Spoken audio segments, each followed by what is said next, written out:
Il m'a été demandé pour interpréter la négantropie, avec quelle maison on peut faire le lien. Alors, j'ai envie de dire un petit peu avec toutes.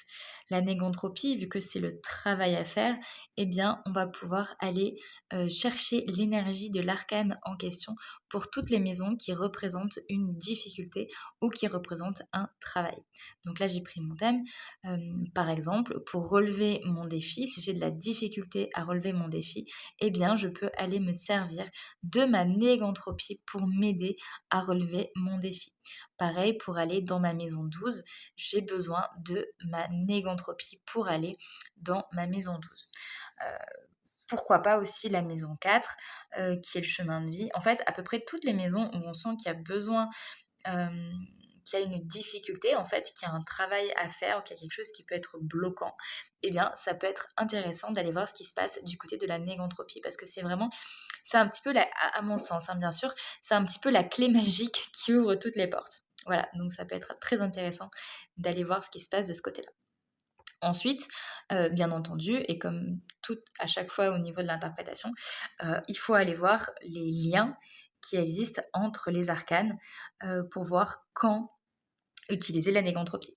Donc là, par exemple, avec mon empereur, il y a un lien avec ma force en maison 4, il y a un lien avec ma ressource en maison 6, il y a un lien avec mes pendus, d'accord, avec le clin d'œil des pieds et des chaussures rouges.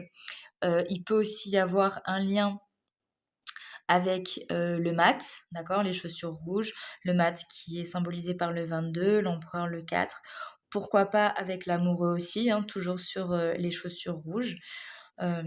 Voilà, c'est déjà pas mal en termes de liens. Donc par exemple, euh, comment on interprète ça? Eh bien pour, par exemple, que j'aille dans ma force, donc dans mon chemin de vie, dans mon action dans le monde, eh bien il faut que je sois bien ancrée, il faut que je sois connectée à mon pouvoir, à ma puissance, à mon autorité.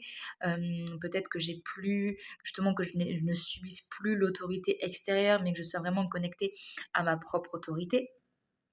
Pareil pour la lune, par exemple, pour aller dans ma ressource qui est l'irrationnel, l'impalpable, l'intangible, et bien paradoxalement, moi j'ai besoin, et enfin, c'est deux arcanes complémentaires. Donc évidemment, les deux, l'une a besoin de l'autre, mais là, moi, c'est clairement écrit que j'ai besoin de structure, j'ai besoin d'avoir un cadre, j'ai besoin d'avoir un contenant. Par exemple, j'ai besoin pour, pour peindre, par exemple, d'avoir un tracé qui soit bien défini, d'avoir fait peut-être de la géométrie, d'avoir pris des mesures, par exemple. Pour utiliser mon canal de médium aussi, eh bien, je peux avoir besoin d'avoir une assise, d'être bien ancrée, d'être bien stable, d'être solide, que ça parte pas dans tous les sens, sinon ça fonctionne pas. Ou alors ça fonctionne pas bien, entre guillemets. Donc voilà un exemple pour l'utilisation de la négantropie et des cartes, des maisons avec lesquelles elles peuvent être liées.